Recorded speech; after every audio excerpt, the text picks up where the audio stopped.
आलोचना अनिवार्य है, वरना लोकतंत्र बर्बाद हो जाएगा जी। कि क्रिटिसिज्म होना चाहिए और ज्यादा होना चाहिए और बहुत तीखा क्रिटिसिज्म होना चाहिए और लोकतंत्र की मजबूती के लिए क्रिटिसिज्म चाहिए। अभी आपने प्रधानमंत्री को सुना। प्रधानमंत्री ने कहा कि आलोचना लोकतंत्र के लिए बहुत जरूरी है, लेकिन प्रोफेसर अली महमूदाबाद किस लिए गिरफ्तार किए गए, फेसबुक पर उन्होंने ऐसा क्या लिख दिया, वह सुन लीजिए और सुनने के बाद बताइए कि उसमें ऐसा क्या लिख दिया अली खान महमूदाबाद ने कि उन्हें गिरफ्तार करना जरूरी था, जबकि विजय शाह मंत्री मध्य प्रदेश को गिरफ्तार करना जरूरी नहीं है।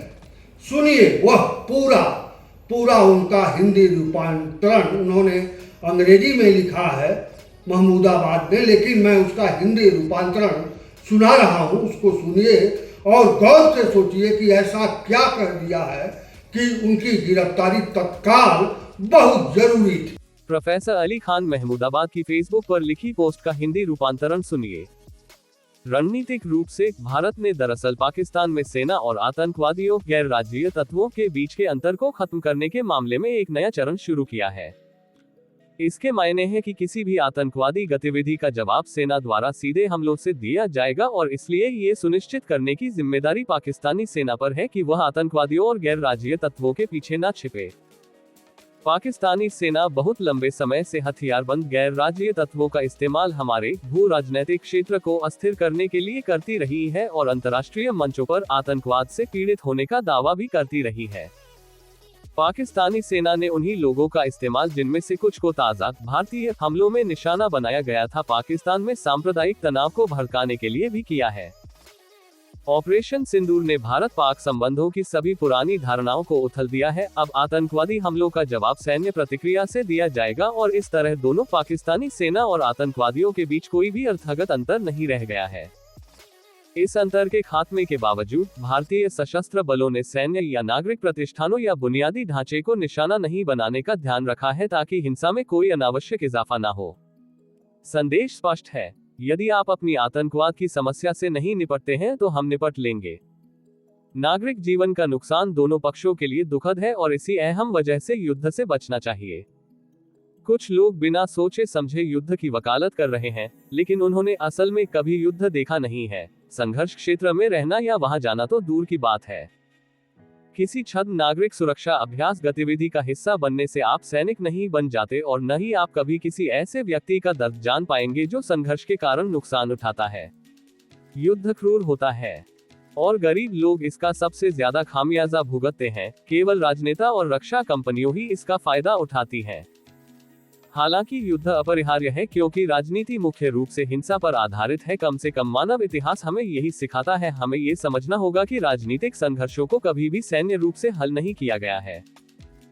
अंत में मैं कर्नल सोफिया कुरैशी की प्रशंसा करने वाले इतने सारे दक्षिणपंथी टिप्पणीकारों को देखकर बहुत खुश हूँ, लेकिन शायद वे उतनी ही जोर से यह मांग भी कर सकते हैं कि भीड़ द्वारा हत्या, मॉब लिंचिंग, मनमाने ढंग से बुलडोजर चलाने और भाजपा द्वारा फैलाई नफरत के शिकार अन्य लोगों को भी भारतीय नागरिक होने के नाते संरक्षित किया जाए। 2 महिला सैनिकों द्वारा जानकारियों को प्रस्तुत करने का दिखावा अहम है, लेकिन ये दिखावा जमीनी हकीकत में भी बदलना चाहिए, नहीं तो ये केवल पाखंड है। जब एक प्रमुख मुस्लिम राजनेता ने पाकिस्तान मुर्दाबाद कहा और ऐसा करने के लिए पाकिस्तानियों द्वारा उसे ट्रोल किया गया, भारतीय दक्षिणपंथी टिप्पणीकारों ने ये कहकर उसका बचाव किया कि वह हमारा मुल्ला है। बेशक यह मजेदार है, लेकिन यह इस बात की ओर भी इशारा करता है कि सांप्रदायिकता ने भारतीय राजनीति को कितनी गहराई से संक्रमित कर दिया है। अभी आपने प्रोफेसर महमूदाबाद का पूरा फेसबुक पर जो उन्होंने लिखा है वह सुना। उसमें इसके एक लाइन, अंतिम लाइन है कि सांप्रदायिकता भारत की राजनीति में कितनी नीचे तक घुस चुकी है।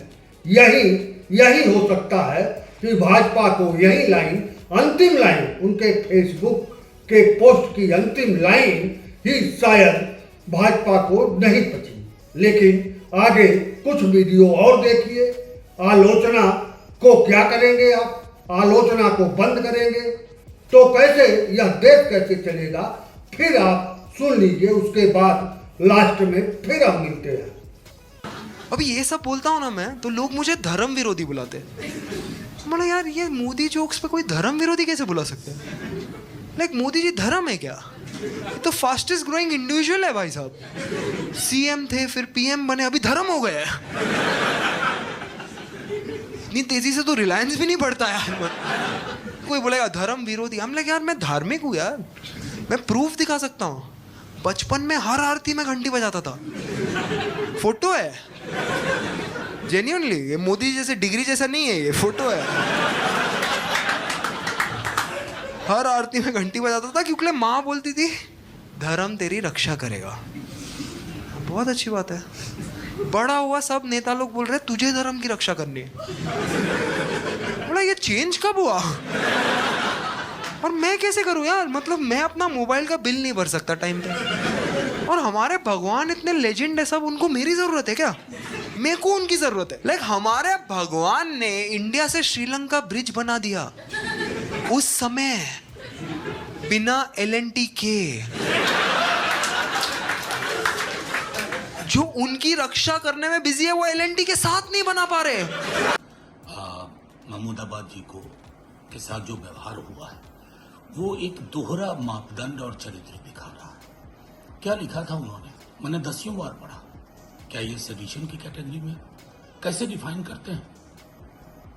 बार बार हमने लिखा है, बोला है, दुनिया भर में काम हुआ कि राष्ट्र और राष्ट्र की सरकार एक नहीं हुआ करती, देश और देश की सरकार एक नहीं हुआ करती।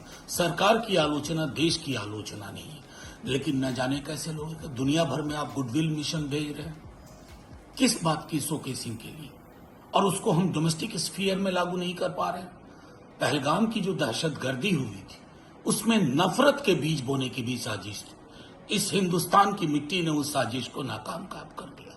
लेकिन इस तरह की जो कार्यशैली है सरकारों की, जिसमें एक व्यक्ति को उठा करके हिरासत में उसको जेल भेज दो सिर्फ इसलिए उसने कुछ बातें जो की हैं वो आपको असहज करती, किसी और को असहज नहीं करती। और उधर मध्य प्रदेश के मंत्री जी जिन्होंने कर्नल सोफिया कुरैशी के बारे में जो घटिया, अश्लील, अशोभनीय बयान दिया, उस पर कंप्लीट चुप्पी। तो ये गुडविल मिशन बाहर भेजने का तो कोई मतलब नहीं रह जाएगा। क्या दुनिया नहीं देख रही होगी हम कैसा व्यवहार कर रहे हैं? हमारी कार्यशैली क्या है? हम जिन मूल्यों को बाहर प्रेषित करना चाहते हैं, उन मूल्यों को अपनी मिट्टी में, अपने देश में, उसको हम उसके ठीक खिलाफ काम करते हैं। मैं सब सुन लिया आपने। एक चीज स्पष्ट जानिए कि जब मुंह बोलेगा नहीं, कान सुनेगा नहीं, हाथ लिखेगा नहीं, तो क्या करेगा? आखिर हर बातों से सबका सहमत होना लोकतंत्र में क्यों जरूरी है?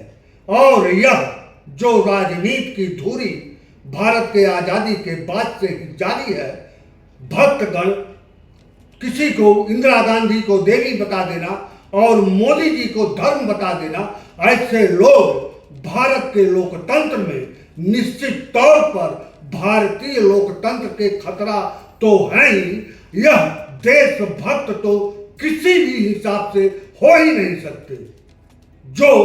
जो भक्ति में किसी को धर्म बता दे, किसी को भगवान बता दे, किसी को दुर्गा बता दे, ऐसे व्यक्ति चापलूस के अलावा देशभक्त तो कहे ही नहीं जा सकते। किसी भी सरकार की आलोचना, उसकी प्रशंसा दोनों जरूरी होता है लोकतंत्र में, लेकिन किसी को उसका विचार देश के हित के साथ हो तो वह विचार सरकार का विरोध कर रहा है, देश का नहीं, तो ऐसे विचार को बंद कर देना, जेल में भेज देना, राष्ट्रवाद तो कतई हो ही नहीं सकता। आगे आप और हम दोनों भारत के नागरिक हैं और दोनों देशभक्त हैं, तो इस पर जरूर विचार करना ही होगा।